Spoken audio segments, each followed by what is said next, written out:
Hi everyone.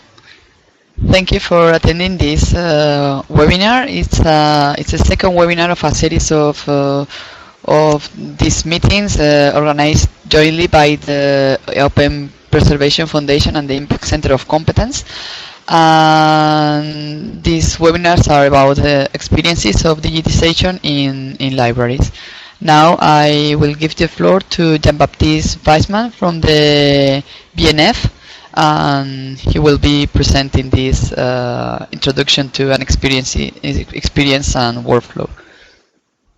Okay, now so it's an introduction of the experience of the BnF and the workflow about, of course, digitization. So as an introduction, it's now BnF about digitization because it's the National Library of France, so the BnF, is involved in digitization since the early 90s. Of course, at the beginning it was very low volumes, but we will show you that it has increased a lot and very important volumes. But the most important thing is about the two dimensions. From this time, the BnF always considered digitization as a dissemination technique, of course, with Gallica. We'll talk about it later. And also about the preservation, which is an important thing to think about when you make a digitization projects. And digitization, of course, it's not a specificity of the BnF. It's part of the states to preserve, to catalog all the collections. And also, for example, the legal deposit, but some of you know that. But digitization helps to facilitate access to the collections, and the two main dimensions which we made in blue are the preservation and, of course, the distribution. It means to make the collections accessible to the maximum of people in France, of course, but also, and we hope some of you use Gallica, all around the world. Okay. Yeah, I was just saying a few points about our digitization history. You can see in 2004 we have shifted from digitization for dissemination to digitization for preservation. And we also shifted from JPEG to TIFF. 2005 we have launched SPAR, our in-house long-term digital repository. 2011 we have started a very large-scale production of ebooks. Firstly with EPUB 2 format, and now we are using EPUB 3 and DAISY formats in order to produce accessible ebooks. And recently we have experimented optical layout recognition on newspapers, and we have also shifted from to METS format everywhere, from our production workflow to preservation. It's the digital library Europeana was one more structure to get accessible to our collections, and our policy extends to various programs in terms of topics, collections, and types, and that's what we're going to show you now. Because, of course, at the beginning, the digitization was more about monographs and printed materials, but now it's a large variety of materials like manuscripts, prints, maps, photographs, music scores, and, of course, also sound recordings now, and objects. I'll show you some example just in a moment. So I hope you can hear everyone is with us. So You've got here the first book, the Bible, printed by Gutenberg, which is in Gallica last I think it's last week or last month. So it was a pleasure to present you this document. You have the link to Gallica here. You can see it later. So of course a first printed document. Also manuscripts like this one by Jules Verne, Around the World in 80 Days, which some newspapers said it was lost, but of course it was not. And they are on Gallica also, so it's another type of document. Also, I told you about maps, so this is a Cosmographie Universelle. I'm sorry I didn't translate the title, but you can see all the round and the different winds blowing all over the roofs. As we are in a European context, an autograph score of Beethoven from the Ninth Symphony, the finale part, because we've got music score and also music recordings, of course. And it's another example, a little bit different from the others, but to present you the objects we digitized. It's more in turn by my colleagues from the BnF. We've changed the microphone. Okay. So very sorry for the inconvenience. So the 6 main projects the digitization unit deal with are main projects about the type of documents, because of course a manuscript or a book doesn't mean the same digitization techniques like the OCR, of course, and some examples we will give you after. The main important thing you may say with the numbers of the production we said about pages are the difference between these three main projects about books, which are the most important projects with the volumes of production, because we have some money from the CNL. It's in French. It's the National Center of Books, who give money to BnF to digitize, of course, books. So that's why on Imprimé, you can see here, we're about 20 million of pages. And for the other one, Spécialisé, Press, and the microfilms, it's about funding from the BnF, from the budget of the institution. We also have a new thing from the 21st century, public-private partnerships with BnF Partenariat.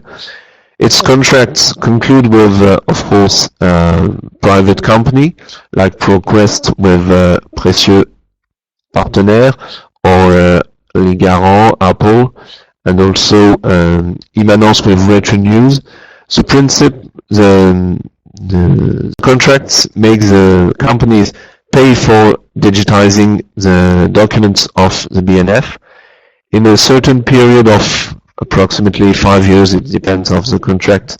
They can use the documents in their own, for example, own website, like Retro News, which is a website who presents press, old press, and then it will be in Gallica, but in the actually at the beginning, it's a part is can be seen by the researchers in the reading rooms. You have a different type of Gallica. So I don't know if at this point there are some questions, or we can follow on. Well, apparently no more problem with sound, so that's great news. So just to present you the digitization unit, which is a team of 32 persons, of course with a head of unit, a deputy head, a head assistant, But the most important thing is about the project managers and also the project leaders. The organization about each main project I've just presented to you is one project manager, also one person from the production team, and one person from the quality team. The production team, of course, will survey the production, because we deal with providers, and so to survey the documents who are sent, the documents who are delivered, the physical and the digital documents, and of course the quality team to check the quality of what the providers delivered us. So there is one project manager who work with one quality team member and one production team member.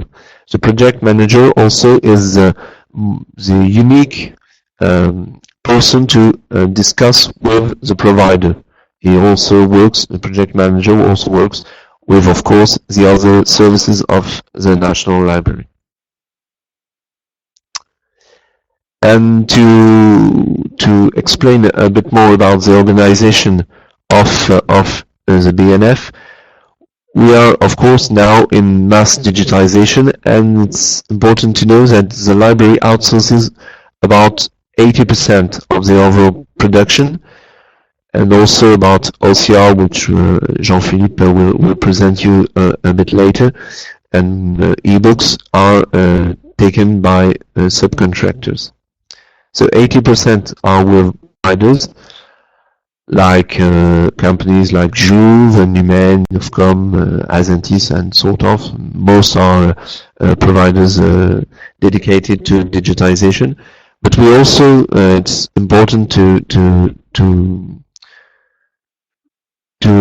tell you that also, of course, BnF has internal workshops in different locations. It's about 20% of the production. Just a few numbers to tell you about the production. You have also the 80% with the projects, 6% with the workshops, and 15% with the BnF Partenariat. And you can see the increase of the production about now. Last year was a good year, about more than, only with the projects, we are about 21 million of images produced. So maybe the most important slide of the presentation, but maybe some of you know already how does it work. The digitization process, of course, at the beginning there's a selection and the collection by the team of the collection department. So choose the documents. Oh, sorry, Rosita, we have six main projects and some little projects also. About 1 and 2. You're welcome. So the collection departments make all this part, the selection, to take the books or the other documents in the stacks, and also survey, of course, the physical conditions before the documents are dispatched to the workshop of the provider. It's this physical condition survey. It's important because if there are some problems when we survey at the end of the digitization, we can make some. The provider may have to pay some restorations. So the dispatch, the delivery to the workshop of the provider. An important detail to tell you that we manage now with workshop of the providers which are set up in the BnF location. To be clear, for example, we have 2 workshops of providers just down of our tower. If some of you know the building of the BnF, so it's easier, of course, to go there, and it's also more important about the safety of the collections. the transport is reduced. Of course, the scanning, which is the main thing. Then the physical documents return to the stacks after a physical condition survey. And the digital unit, really the most important part for us is, of course, the delivery of the digital files, the quality controls that I mentioned. And then with tools, there's a processing for consultation on Gallica, the digital library of the BnF, and also the digital document produced by the scanning is preserved in SPA, which Jean-Philippe has already told you, and will told you about it a bit later. So these are the main steps. And there is also document preparation with there are slight fragilities from documents, because we I'll show you this with these photos. After making some projects, there was different documents which needs a little preparation to be digitized. So that's why the metadata production is also in the process. So the document preparation workshop, is to analyze the documents and their conservation status and prepare if they need a slight restoration. The aim was to be able to digitize new documents that we couldn't digitize at the beginning because they were a little with little problems, as you can see on this example, or on this one also. The operations made here are about 1 hour, it's more. So if they need after that other restoration, of course we have the workshop, the restoration workshop of the department. So the main steps is the provider's setup in the workshop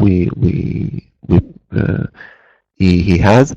A test phase, which is an important phase to survey that the provider's tools and scanning and the metadata process and all the part of the project are all right with the BnF tools, that the connection is okay. Then when the test phase is okay, we'll make a scale up, and then of course the production phase. About the project tracking, because it's a project to manage. There are steering committee at the beginning, at the end of the project, and with the director and the main team. But the most important is the project committee with the provider's team, the project manager of the digitized unit, and also the colleagues of the BnF. The project committee is about 1 per week, or 1 per 2 weeks, or 1 per month. It depends on the project, but the aim is to follow up the projects and to see the problems, and of course to solve them in the best, with also indicators, of course, of production, quality, and budget. So now, what is a digital document for us? Yeah, I said before, we are now using a METS format to describe our digital documents. It's very classic way of describing metadata, descriptive metadata, metadata also for structure, administrative, production, and technical metadata.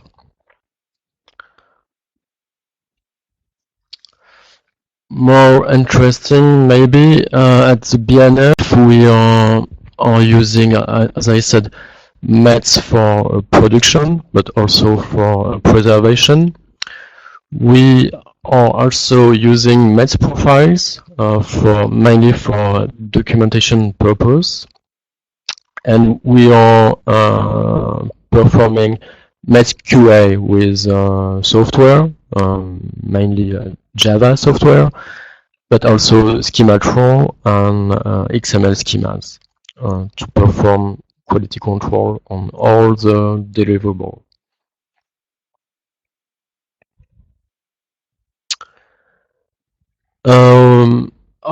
A few words about our digital documents, their structure and the formats the technical formats we are using. Sorry, a question.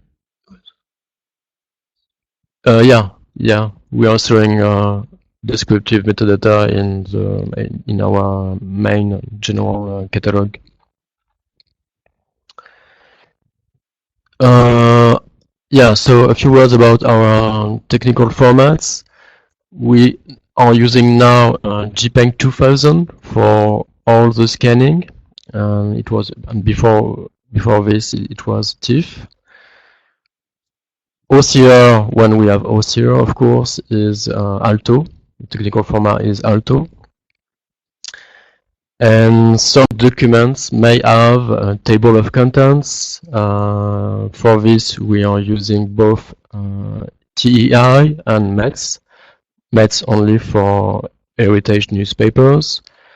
And as we said before, for some documents, we are producing and using EPUB 2 and 3 formats to produce an EPUB rendition.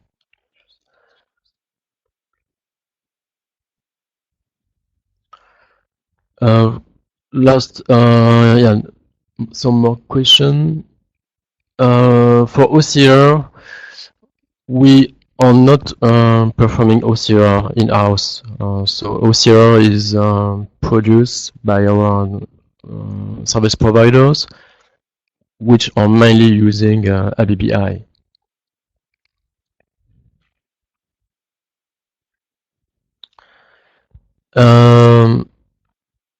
A slide about digitization rules. So, as Jonathan said, we have different kind of program and digitization project, and of course, different rules for these various scanning processes. And for printed materials, we are now using 400 dpi resolution and JPEG 2000 format.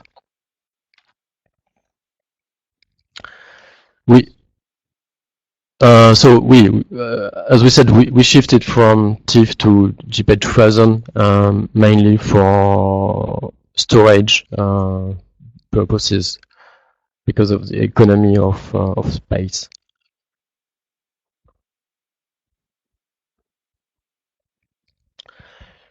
Regarding our graphical collection, different rules, of course, with various resolution depending on the size of the documents.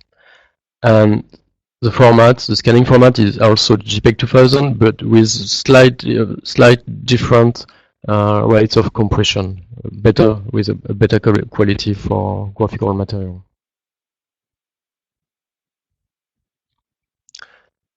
And it's another question on JPEG 2000. Yeah, it's a pyramidal JPEG 2000. Yeah, it's a public document, but sorry, mainly in French. But we can send you URLs about our profiles.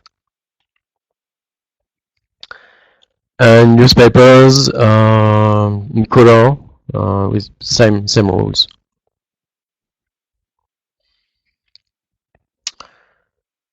OCR, a few words.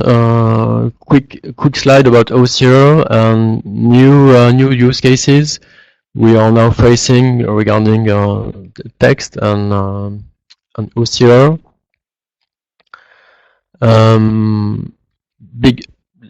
Big changes during the last year is we are facing now new use cases for OCR and for text corpus. and you can see on this timeline two big changes during the last years. And the main one is new user and new needs, particularly from our researcher users, which are now performing more and more text and data mining on OCR. And we are now working on new services for this kind of users. A question about Alto. What are you using for Alto? What do you mean?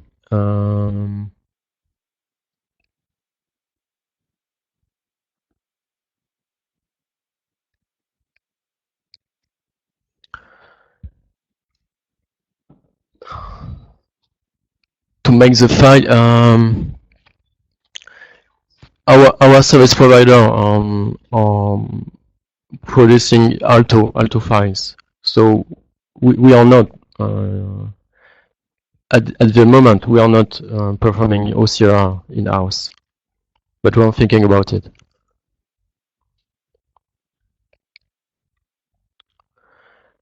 A few words about heritage newspapers. So we have shifted last year from standard OCR to optical layered recognition in order to give a better access to content, better dissemination of content, of these specific types of content. And as I said, we are planning to implement new services for researchers, as giving access to predefined thematic corpus, or letting users asking us for customized corpus. And optical layer recognition gives us this kind of possibilities.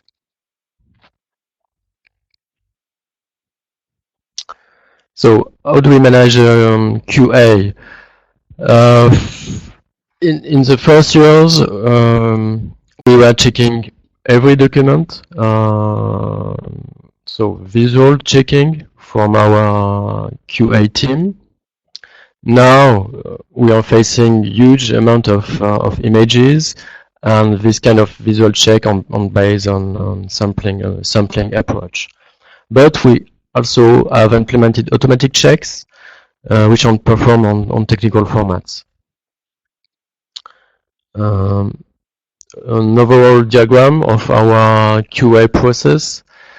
So you can see, as I said, that all the deliverable are automatically checked and controls with software and in-house softwares, but also other tools we are using to check specific technical formats like EPUB or DAISY.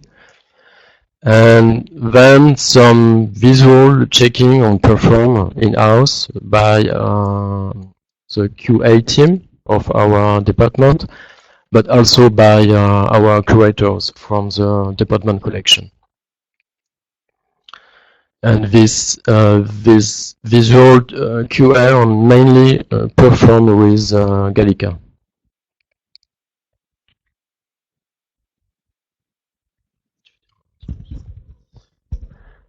Just to complete about the production, you may know that an estimation, it's about 1 million pages of books and press which are digitized by months, so monthly. So it's to give you an overview about the production. Just a few words about the share preservation repository SPAR, which is to make an archive of what we digitize, but not only. Just a few words because later we'll talk about Gallica, and we thought it was a bit more in the scope of this webinar. So. And if you have any questions about SPAR, we can make you in contact with our expert of the unit who can explain you in details all the generic repository solution which have been used with the different package. As you can see, of course, there are some packages from digitization, but also with web archives and sort of things. The most important thing to say, and that's why we wanted also to talk about SPA, is the importance of having an infrastructure of archiving, of course, and online storage, which is in our main site with the big towers of Tolbiac, but also to have a backup storage and a backup secondary storage, which is for us at the location of Bussy-Saint-Georges, near Disneyland Paris, if some of you know this park, in Bussy-Saint-Georges. But it's important. The important thing is to have a storage solution. Of course, not to lose all the digitization which have been made, and it's a part of, as we said before, the preservation mandate of the library.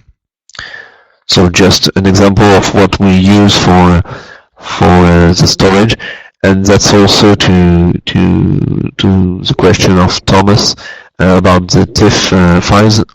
As Jean-Philippe said, it was a question of storage, and also we saw that the compression was not, we didn't lose information, not the most important information. So the main thing, because we told you different times about Gallica, you saw images from Gallica, and Gallica is, I hope some of you know it, it's the digital library of the BnF. So you can see here the new, it's a very new home page, which is maybe like a newspaper, sort of. And in Gallica, there are all the documents, of course, digitized by our providers, but also our internal workshops, and in a little part of the documents digitized by the contracts of BnF Partenariat. So this slide was to Gallica display JPEG files, because the JPEG 2000 file goes to the SPA repository, and there is a version to see on the web to be a little lower and to take less place in the JPEG files on Gallica. Because as you can see on the slide, the image go, of course, for the viewing. All the metadata goes, and the image and the zooming. The metadata allows a part of the search, and also the OCR and the table of content, which are all the different elements of a digital document, as Jean-Philippe told you, which are in Gallica to make the search or the viewing for the researcher. It's JPEG. It's JPEG, and also EPUB or DAISY for the reading. It's JPEG because TIFF would be so enormous files that it can be shown on the screen of the Gallica notes. That's how we call the users of Gallica. Just a point about the conditions of use of Gallica. It's non-commercial use. It's a person can reuse, of course, the documents only if it's for non-commercial use. If it's commercial use, there are a department and subject to payment and a license to pay. So that's because of course it's a non-commercial use, because of course it's public money to who have make the digitization possible. But Gallica is a digital library that every one of you can use from his side in all the country, all around the world, with a computer and a web connection. But there is also Gallica Intramuros, which is the version of Gallica only accessible in the reading rooms. So here is the home page. You may recognize the four guys on the images. And why do we have a different solution be a part of Gallica? Is to provide readers access to digitized collections, but protected by copyright. Also, someone not protected, but it's to provide readers a maximum documents in the reading rooms of the library, so with access for researchers, so they have a library card. So it's different from the accessibility on Gallica for everyone. So it was since, as you see, since March the 20th, the 12th, 2012. With of course, you may see it's very similar to Gallica, because Gallica in Intramuros has the previous homepage. So maybe in the next weeks it will have another homepage.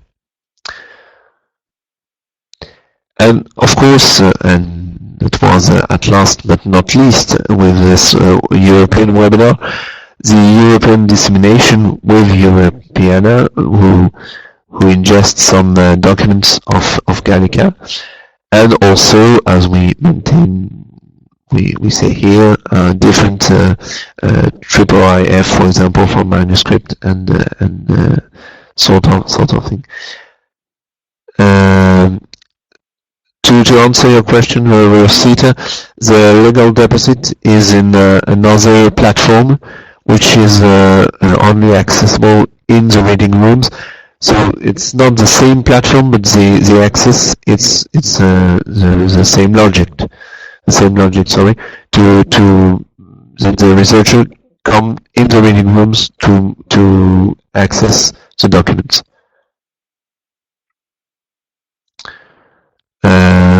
No, I think, I'm not sure about the legal deposit, but for Gallica Intramuros, 2 person or 3 person can access one document. It's like in Gallica, and I think it's the same thing for legal deposit, but I'm not so sure.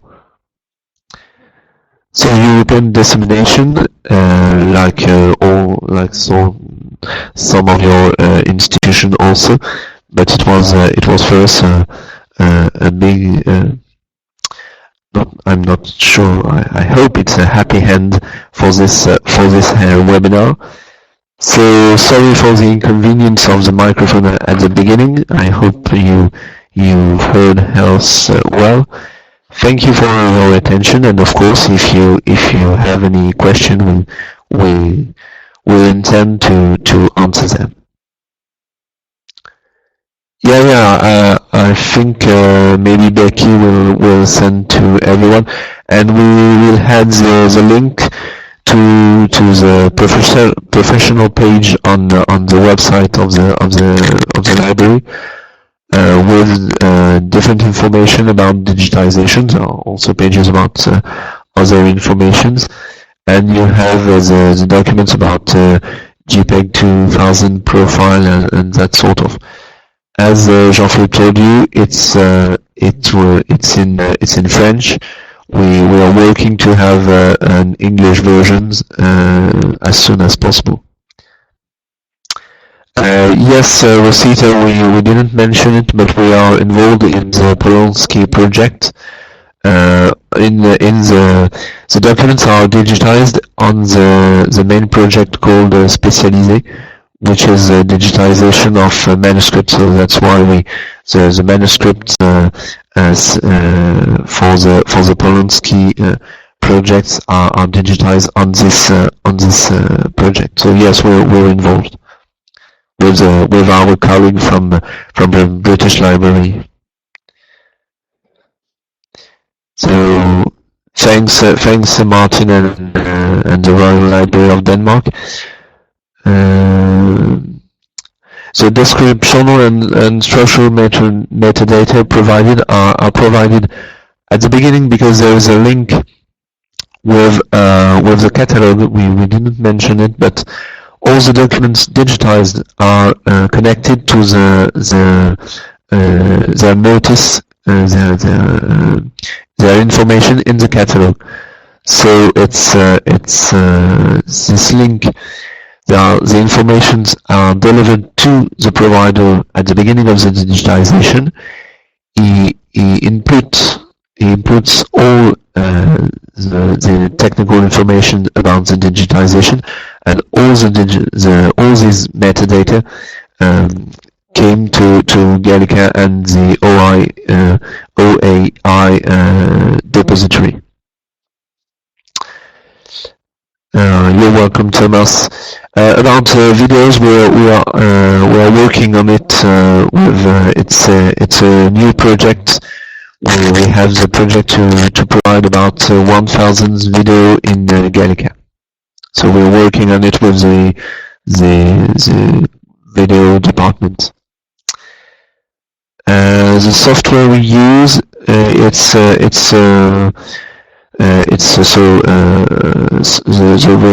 SPA repository. It's an internal software which has been made by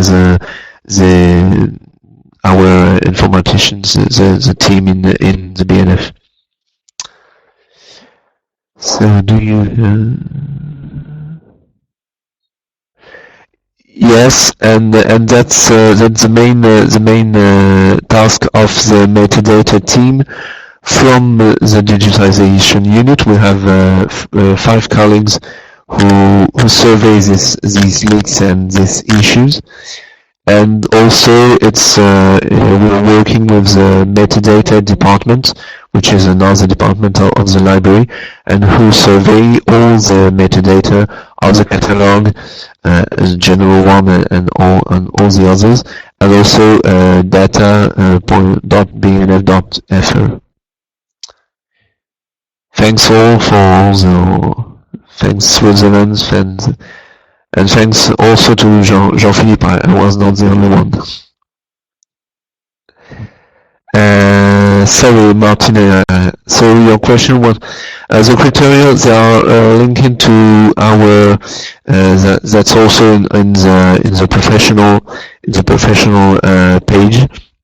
When we launch a project, the provider has different documents in which we indicate what we want as a technical format, resolution, and all the things, and that's the main criteria of the QI visual quality control. Thanks, Rosita. We hope it was useful for everyone.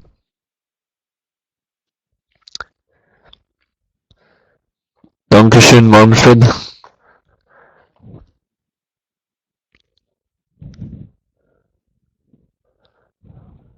Muchas gracias, Miguel. I'm sorry, I don't speak all the languages of anyone.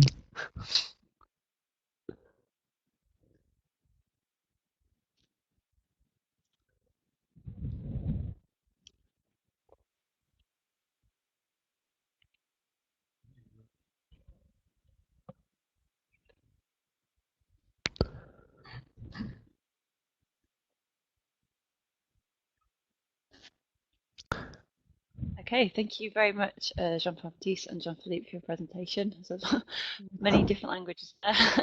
If there are no more questions, we'll look to close the webinar for today. But as we said, we'll send around the slides and Yeah, the JP2 profiles. I've got a note about that as well. Yeah, Around the presentation. yeah, and we will had as we said, we'll had the links the GP2 profiles and so as we said, there are pages in French. So our apologies because we didn't manage to make them already in English, but we're working on it.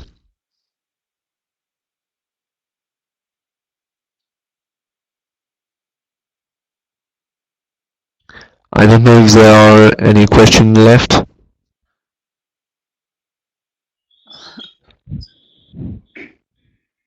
Gracias, Isabel.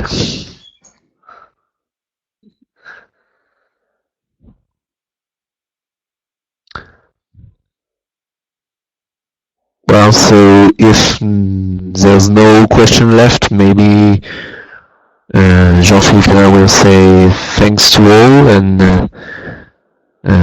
see you in another webinar. I don't know who will be the next, and see you maybe in Paris, which was it's sunny here, a bit cold but sunny. Great. Thank you very much. Bye, everyone. Bye, everyone.